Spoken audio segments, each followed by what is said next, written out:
Hello, everyone. Today we're going to work on a scarecrow and a skeleton. Now, there's a little dilemma about the skeleton that I'll explain when I get to him.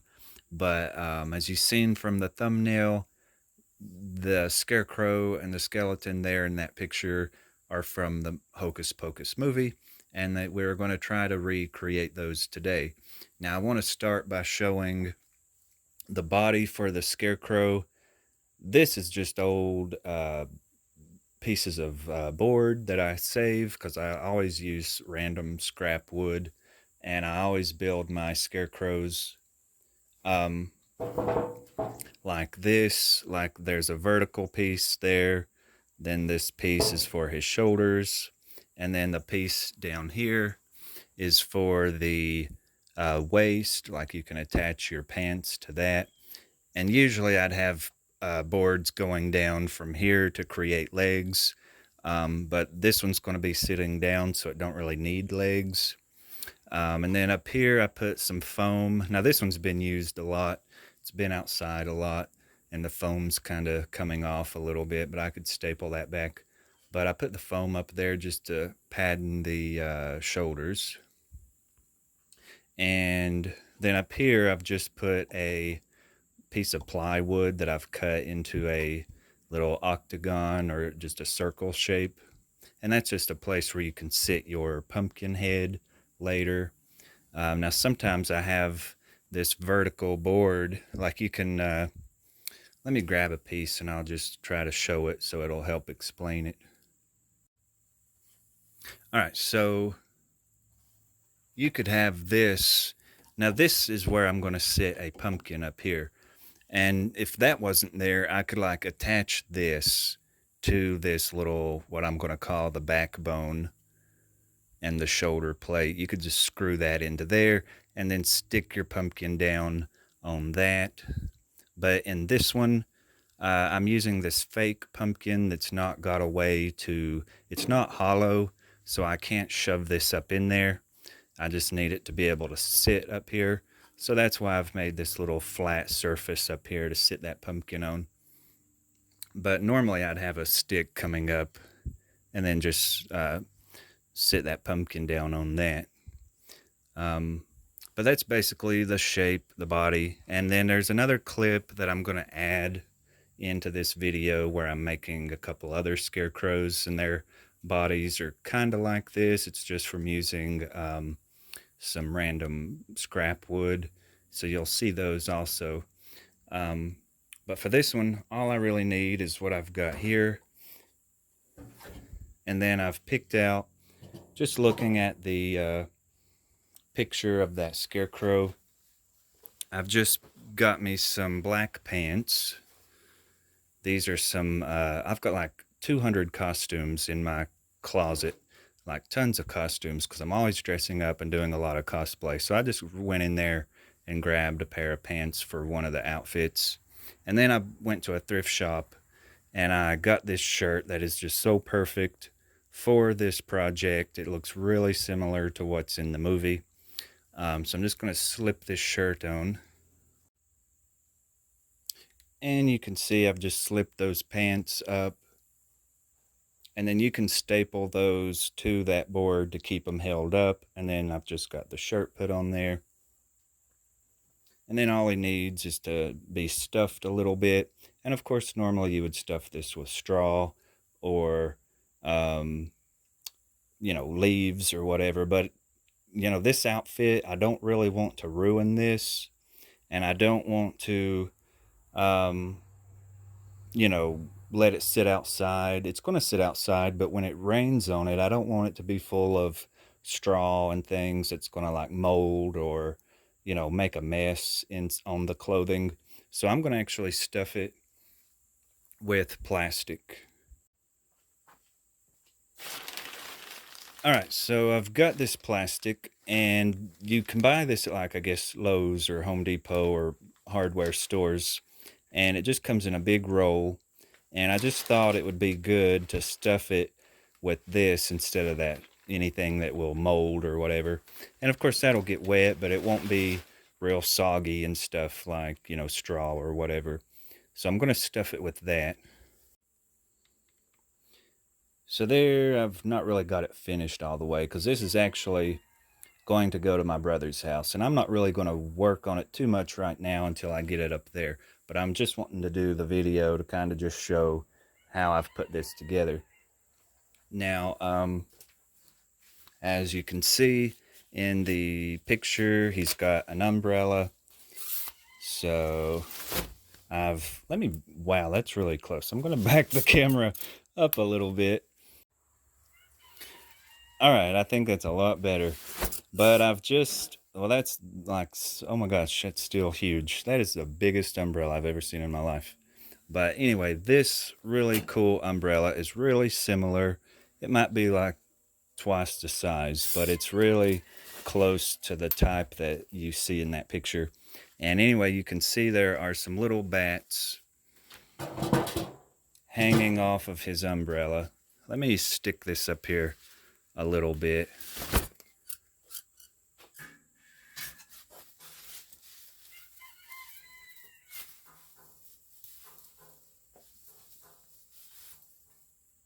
Okay. Well.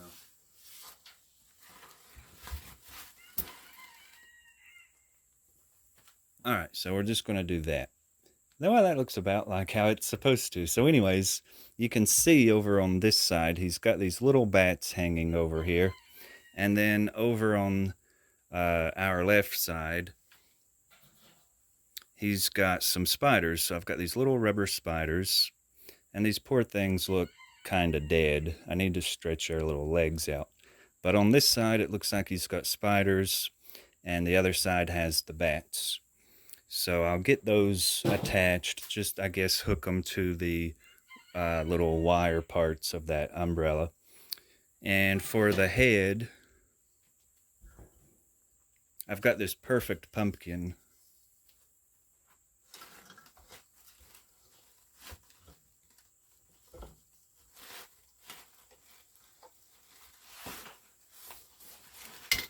Oh my gosh. Ah.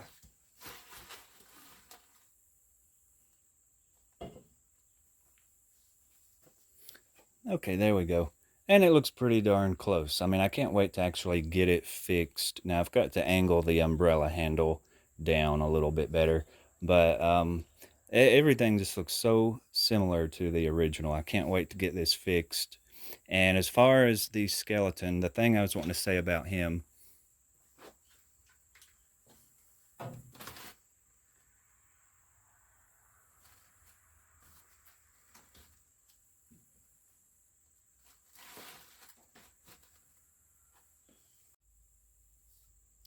so here's the skeleton.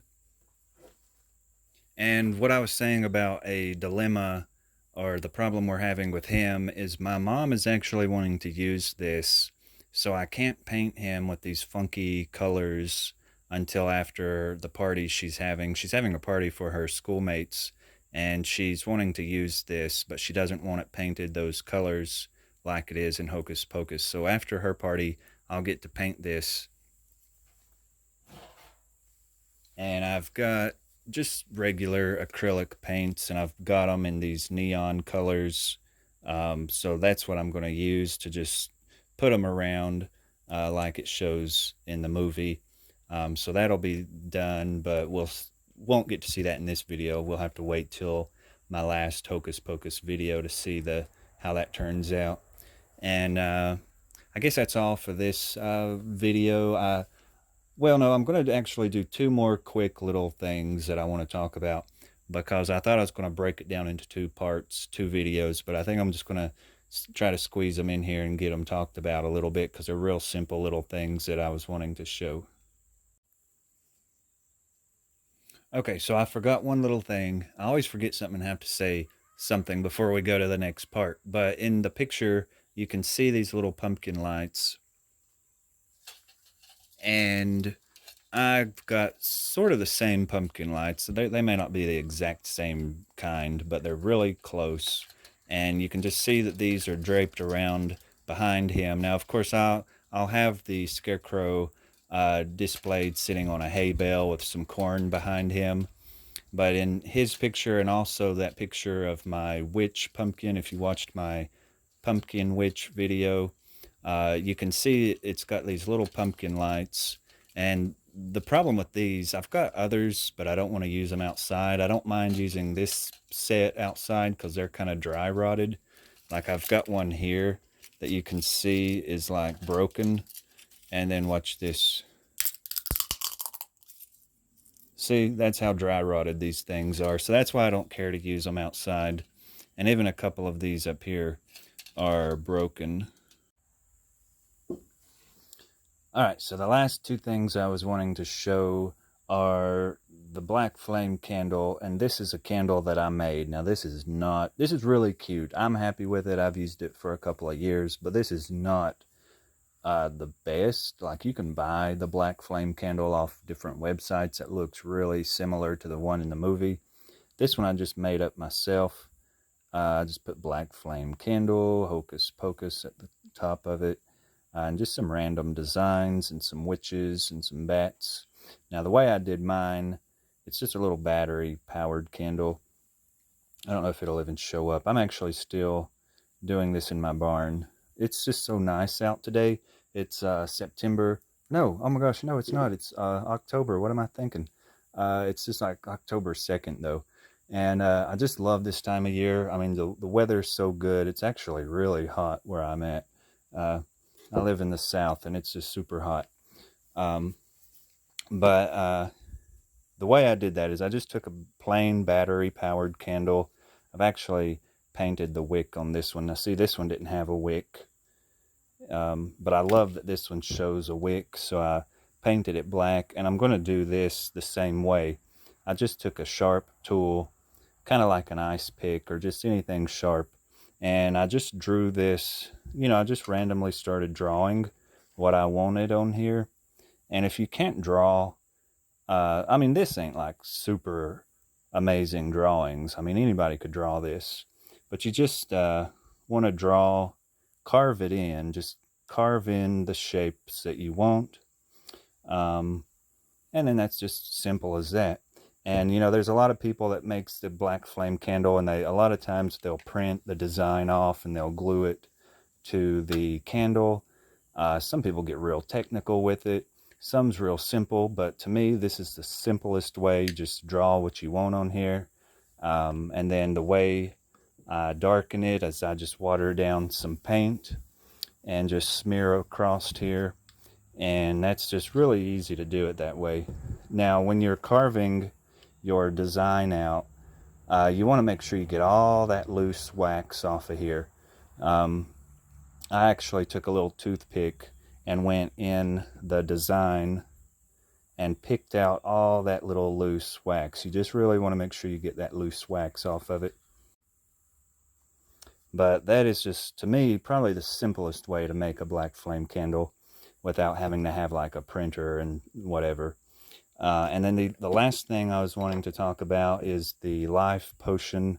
Now, this is a pretty simple thing to do. And a lot of times you can just obviously take a bottle, put you some water in there, and put some food coloring of whatever color you want. But if you want it for like a long-term display piece, like as a collector, I just like for this to sit on my shelf and be there all the time. I don't want to have to change out that water because, the water ain't going to last too long just sitting in here like this. So I've actually figured out that you could just use cleaner. This is just simple green. It's already green and it will last.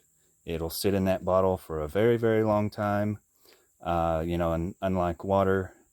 And then you could even use, depending on what color you want, you could get any kind of a cleaner, like a Windex would be blue.